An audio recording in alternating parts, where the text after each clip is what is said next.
Hello ವಿದ್ಯಾರ್ಥಿಗಳೇ, ಈ ಒಂದು ವಿಡಿಯೋದಲ್ಲಿ ನಾವು ನಿಮ್ಮ BCom ಮತ್ತು BBA 4th ಸೆಮಿಸ್ಟರ್ ಕನ್ನಡ ವಿಷಯದಲ್ಲಿ ಬರುವಂತಹ ಇಂಪಾರ್ಟೆಂಟ್ ಕ್ವೆಶ್ಚನ್ಸ್ ಯಾವುದನ್ನು ನೋಡ್ಕೋಬೇಕು ನೀವು ಕನ್ನಡದಲ್ಲಿ ಅನ್ನೋದ್ರ ಬಗ್ಗೆ ಡಿಸ್ಕಷನ್ ಮಾಡ್ತಾ ಹೋಗೋಣ.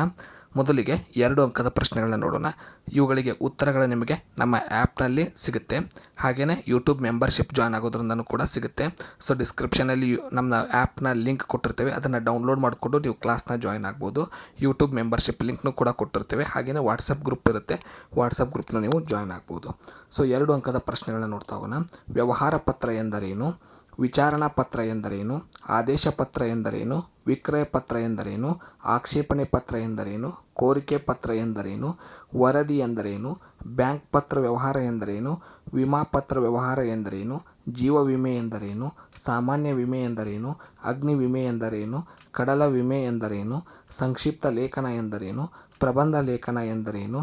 ನಾನೇಕೆ ಬರೆಯುತ್ತೇನೆ ಎಂಬ ಪದ್ಯ ಬರೆದವರು ಯಾರು? ಅವರು ಯಾವ ಜಿಲ್ಲೆಯವರು? GS ಶಿವರುದ್ರಪ್ಪ ಅವರ ಜನನ ಮತ್ತು ಜನ್ಮಸ್ಥಳ ಯಾವುದು?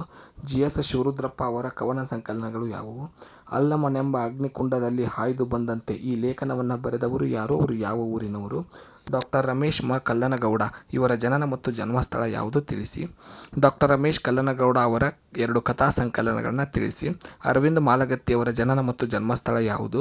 ಅರವಿಂದ್ ಮಾಲಗತ್ತಿಯವರ ತಂದೆ ತಾಯಿ ಯಾರು? ಅರವಿಂದ್ ಮಾಲಗತ್ತಿಯವರು ಯಾವ ವೃತ್ತಿಯನ್ನು ಮಾಡುತ್ತಿದ್ದರು? ಅರವಿಂದ್ ಮಾಲಗತ್ತಿಯವರ 2 ಕವನ ಸಂಕಲನಗಳು ಯಾವುವು? ಅರವಿಂದ್ ಮಾಲಗತ್ತಿಯವರ ಆತ್ಮಕಥೆ ಯಾವುದು? ಅರವಿಂದ್ ಮಾಲಗತ್ತಿಯವರ ಪ್ರವಾಸ ಕಥನ ಯಾವುದು?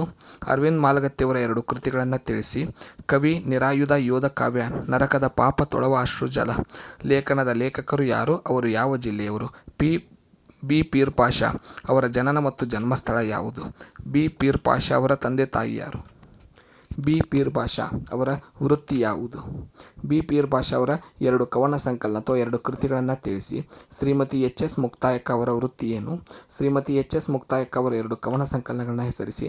ಶ್ರೀಮತಿ HS ಮುಕ್ತಾಯಕ್ಕ ಅವರ 2 ಪ್ರಶಸ್ತಿಗಳನ್ನು ತಿಳಿಸಿ. ಗಜಲ್ ಪದ್ಯ ಬರೆದವರು ಯಾರು? ಅವರು ಯಾವ ಜಿಲ್ಲೆಯವರು? ಶ್ರೀಮತಿ HS ಮುಕ್ತಾಯಕ್ಕ ಅವರ ಜನನ ಮತ್ತು ಜನ್ಮಸ್ಥಳವನ್ನು ತಿಳಿಸಿ. ದೀಪಾ ಹಿರೇಗುತ್ತಿಯವರ ವೃತ್ತಿ ಏನು? ದೀಪಾ ಹಿರೇಗುತ್ತಿಯವರ ಜನನ ಮತ್ತು ಜನ್ಮಸ್ಥಳವನ್ನು ತಿಳಿಸಿ. ತಕ್ಷಣದ ಸಂತೋಷ ವರ್ಸಸ್ ದೀರ್ಘಕಾಲದ ಸಂತೋಷ ಈ ಲೇಖನವನ್ನು ಬರೆದವರು ಯಾರು? ಅವರು ಯಾವ ಜಿಲ್ಲೆಯವರು? ದೀಪಾ ಹಿರೇಗುತ್ತಿಯವರ ಕಥಾ ಸಂಕಲನ ಯಾವುದು? ಮಕ್ಕಳ ಸಾಹಿತ್ಯ ಎಂದರೇನು? ಮಕ್ಕಳ ಸಾಹಿತ್ಯ ಬಂದ ಬಗೆ ಹೇಗೆ? ಮಕ್ಕಳ ಸಾಹಿತ್ಯದ ಮಹತ್ವ ವಿವರಿಸಿರಿ. ಮಕ್ಕಳ ಸಾಹಿತ್ಯಕ್ಕೆ 2 ಉದಾಹರಣೆ ಕೊಡಿ. ಮಕ್ಕಳ ಸಾಹಿತ್ಯದ 2 ವಿಧಗಳನ್ನು ತಿಳಿಸಿ. ಬಗ್ಗವಳ್ಳಿ ಸೋಮಶೇಖರ್ ರಾಜು ಅವರ ತಂದೆ ತಾಯಿ ಯಾರು? ಬಗ್ಗವಳ್ಳಿ ಸೋಮಶೇಖರ್ ರಾಜು ಅವರ ಪತ್ನಿ ಮತ್ತು ಪುತ್ರಿ ಯಾರು? ಬಗ್ಗವಳ್ಳಿ ಸೋಮಶೇಖರ್ ರಾಜು ಅವರ ಜನನ ಮತ್ತು ಜನ್ಮಸ್ಥಳ ಯಾವುದು? ಇನ್ನು 15 ಮಾರ್ಕ್ಸ್ಗೆ ಸಂಬಂಧಪಟ್ಟಂತೆ 10 ಮಾರ್ಕ್ಸ್ಗೆ ಸಂಬಂಧಪಟ್ಟಂತೆ ಗ್ರಾಮರ್ ನೀವು ಯಾವ್ದು ನೋಡ್ಕೋಬೇಕಂದ್ರೆ, ವ್ಯವಹಾರದ ಪತ್ರದ ಸ್ವರೂಪ ಮತ್ತು ಲಕ್ಷಣವನ್ನು ವಿವರಿಸಿರಿ. ವ್ಯವಹಾರ ಪತ್ರ ಬರೆಯುವಾಗ ಅನುಸರಿಸಬೇಕಾದ ಕ್ರಮಗಳನ್ನು ವಿವರಿಸಿರಿ. ಹುದ್ದೆ ಅರ್ಜಿ ಬರೆಯುವಾಗ ನಮೂನೆಯನ್ನು ತಯಾರಿಸಿ. ಹುದ್ದೆ ಅರ್ಜಿ ಬರೆಯುವಾಗ ಅನುಸರಿಸಬೇಕಾದ ಕ್ರಮಗಳನ್ನು ತಿಳಿಸಿ. ವ್ಯವಹಾರ ಪತ್ರ ಮತ್ತು ವರದಿ ಇವುಗಳ ನಡುವಿನ ವ್ಯತ್ಯಾಸವನ್ನು ತಿಳಿಸಿ. ವ್ಯವಹಾರದ ವರದಿ ಬರೆಯುವ ವಿಧಾನವನ್ನು ತಿಳಿಸಿ. ವ್ಯವಹಾರದ ವರದಿ ಅಥವಾ ಅದರ ಅಂಗಗಳನ್ನು ವಿವರಿಸಿರಿ. ಆಕ್ಷೇಪಣೆ ಪತ್ರ, ಆದೇಶ ಪತ್ರ, ವಿಕ್ರಯ ಪತ್ರ, ವಿಚಾರಣೆ ಪತ್ರ, ಸಮಿತಿಯ ವರದಿ, ಹುದ್ದೆಗಳ ಜಾಹೀರಾತು. ಬ್ಯಾಂಕ್ ಪತ್ರ ವ್ಯವಹಾರದ ಲಕ್ಷಣಗಳು, ಬ್ಯಾಂಕ್ ಖಾತೆ ತೆರೆಯುವಾಗ ಒದಗಿಸಬೇಕಾದ ಅಗತ್ಯ ದಾಖಲೆಗಳು, ಜೀವ ವಿಮಾ ಪತ್ರ ವ್ಯವಹಾರ ಮಾಡುವ ಸಂದರ್ಭಗಳು ಯಾವುವು? ಸಾಮಾನ್ಯ ವಿಮೆ ಕಂಪನಿಯೊಂದಿಗೆ ಪತ್ರ ವ್ಯವಹಾರ ಮಾಡುವ ಸಂದರ್ಭಗಳು ಯಾವುವು?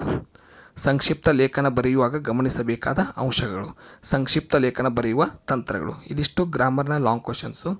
ಇನ್ನು 5 ಮಾರ್ಕ್ಸ್ಗೆ ಟಾಪಿಕ್ ಅಷ್ಟೇ ಕೊಟ್ಟಿರ್ತಾರೆ. ಅದ್ರ ಬಗ್ಗೆ ನೀವು ಓದಿರುವಂಥ ಅಂಶಗಳನ್ನ ಬರೀಬೇಕಾಗುತ್ತೆ. ಟಾಪಿಕ್ಸ್ ಏನಿರುತ್ತೆ: ವ್ಯವಹಾರ ಪತ್ರ, ವಿಮೆ, ಸಂಕ್ಷಿಪ್ತ ಲೇಖನ, ಮಕ್ಕಳ ಸಾಹಿತ್ಯ, ಗಜಲ್, GS ಶಿವರುದ್ರಪ್ಪ, ಅರವಿಂದ್ ಮಾಲಗತ್ತಿ, HS ಮುಕ್ತಾಯಕ್ಕ, ದೀಪಾ ಹಿರೇಗುತ್ತಿ, ಬಗ್ಗವಳ್ಳಿ ಸೋಮಶೇಖರ್ ರಾಜು ಈ ಟಾಪಿಕ್ಸ್ನ ಕೊಟ್ಟಿರ್ತಾರೆ.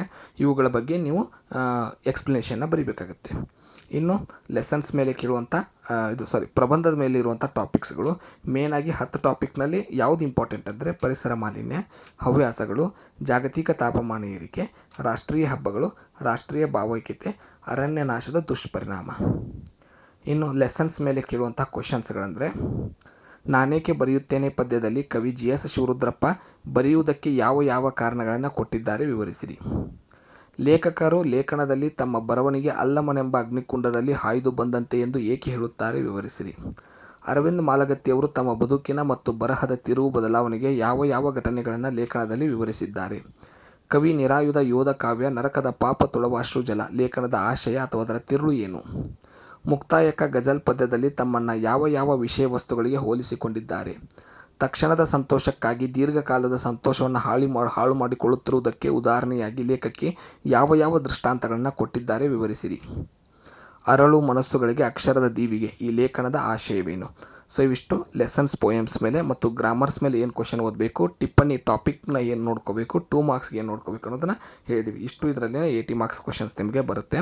ಇವುಗಳಿಗೆ ಉತ್ತರ ಬೇಕಂದರೆ ಕೆಳಗಡೆ ಡಿಸ್ಕ್ರಿಪ್ಷನಲ್ಲಿ ಕೊಟ್ಟಿರುವಂಥ ನಮ್ಮ ಆ್ಯಪ್ನ ಲಿಂಕ್ನ ಡೌನ್ಲೋಡ್ ಮಾಡಿಕೊಂಡು ಆ್ಯಪ್ನ ಜಾಯ್ನ್ ಆಗಿ. ಯೂಟ್ಯೂಬ್ ಮೆಂಬರ್ಶಿಪ್ ಲಿಂಕ್ ಇದೆ, ಮೆಂಬರ್ಶಿಪ್ನ ತೆಗೆದುಕೊಳ್ಳಿ.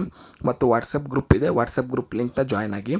ಇದಕ್ಕೆ ಸಂಬಂಧಪಟ್ಟಂತೆ accurate PDF key answers, KUD key ಆನ್ಸರ್ಸ್ಗಳೇ ನಿಮಗೆ ಸಿಗುತ್ತೆ.